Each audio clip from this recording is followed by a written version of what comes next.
Hi everybody, welcome back to 30 Days Until Done. I'm John Branningham. We're working on our Find Your Park month. Happy July to everyone.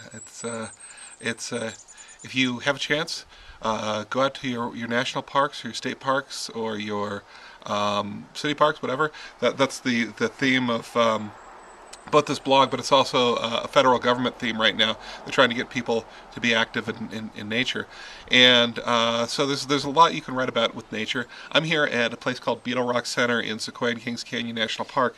It's just a big room basically in the middle of the forest where we can conduct classes and things. But what we have here, you can see over on this side, we've got the intersection of the natural world and the human world, and how those two things come together.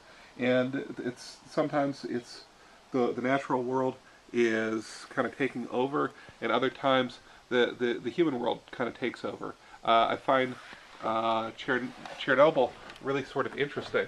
The place in the former Soviet Union that where there was a big nuclear disaster, and they evacuated it. And if you're on your computer, go take a look at pictures of them right now, because it's an interesting place to look at. It's the nature has taken back over, and of course the animals in there. You'd worried about radiation and that sort of thing, and maybe they're being affected, but we wouldn't know because the animals in nature don't tend to live that long to be affected by it. In fact, there are people who live in there who are not affected so much as we thought they might be. But nature is taking over, and it's this one of these places on easy reliance. This is what we're going to take a look at, though, that relationship of nature and the human world kind of fighting back and forth, and the entropy that's sort of natural to man-made things.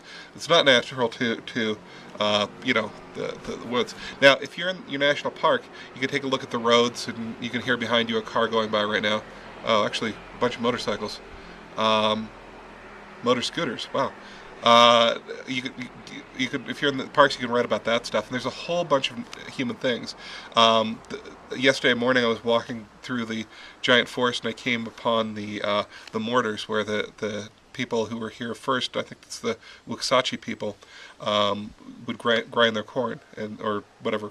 I don't know what they grind. Probably acorns, maybe. Well, it's a little bit high for acorns. Oh. Maybe pine nuts or something. Yeah. Oh. Something like that.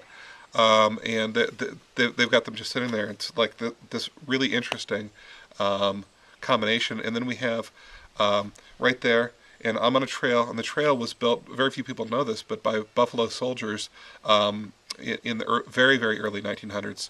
And I'm walking on it now, of course. And so we've got different groups of humanity coming in one place and just kind of carving out a thing. That's what my poem would be about.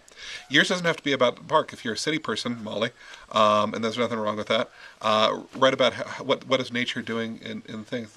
Very famously done by Allen Ginsberg, the Sunflower Sutra, right? And he writes about how nature is pushing up, and this most beautiful sunflower you've ever seen is pushing its way through the earth in this parking lot. Okay, so that is our thing for the day. When you're done with it, post down below or send it to me, and I'll see you tomorrow on 30 Days Until Done.